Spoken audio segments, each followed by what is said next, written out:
preventivas em tempo de pandemia pode ou não pode ser realizada. Até então, a orientação majoritária prestada por advogados e especialistas na área de condomínio era de que somente obras estruturais ou benfeitorias tidas como necessárias poderiam ser realizadas. Demais obras e reformas deveriam ser postergadas para a proteção, segurança e saúde dos condôminos. Mas é claro que as opiniões e também decisões judiciais se dividiram, colocando os condomínios que mantiveram uma postura rígida quanto a este assunto em grande risco de demandas judiciais temerárias. O principal objetivo de proibir ou restringir a realização de obras ou reformas que não tivessem natureza estrutural ou benfeitorias necessárias era conter um intenso fluxo de pessoas e assim diminuir o risco e a proliferação de vírus. Entretanto, estamos vivenciando um momento em que, apesar de o cenário da pandemia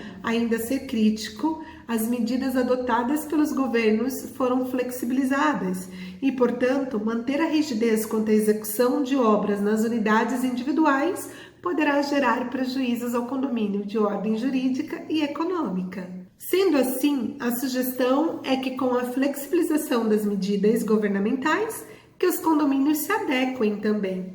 É fato que não tem uma receita de bolo, um passo a passo para apresentar e que seja seguido pelos condomínios e eu consiga garantir o sucesso de todos. E isso, inclusive, se torna evidente no judiciário, em que situações similares possuem decisões diferentes.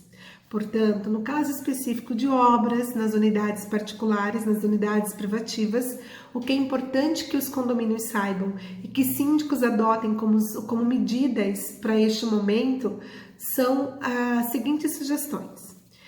Conhecer e analisar os aspectos biomédicos de contágio da Covid-19 e criar medidas que evitam a transmissão do vírus. Analisar o contexto em que está inserida a obra que determinada unidade pretende realizar neste momento e, se demonstrada a real necessidade, sugere-se que o condomínio permita a realização, evitando desta forma gerar prejuízos que poderão ser ocasionados em razão da proibição desmotivada. Aprovar normas, ainda que de forma temporária, com a previsão de regras para tais situações.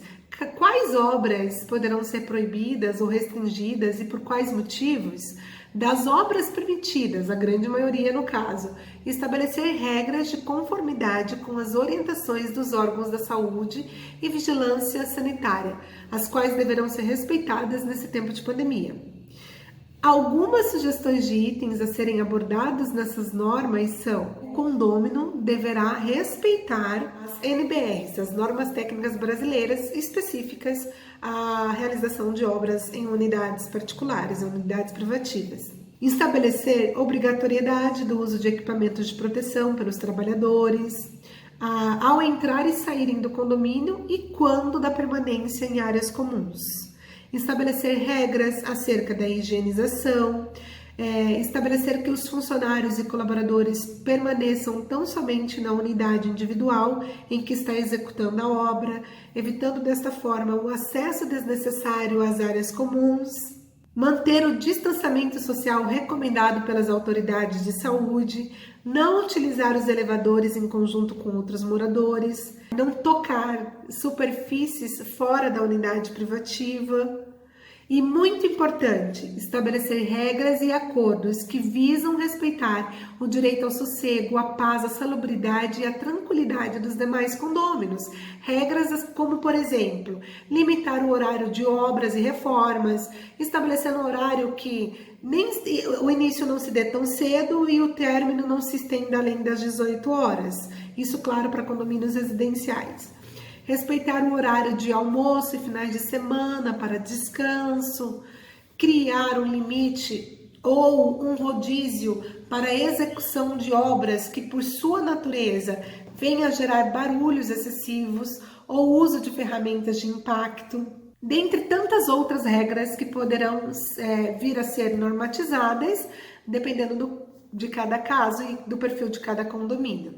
Lembrando que aqui abordo o assunto de forma genérica, apresentando sugestões com o objetivo de inspirar aos condomínios a encontrar um equilíbrio para se viver em segurança e maior qualidade neste tempo tão delicado que tem sido o enfrentamento à Covid-19. E, claro, sugestões com a intenção de evitar a judicialização desnecessária. Por óbvio que cada caso deverá ser analisado e tratado respeitando as peculiaridades que porventura existem.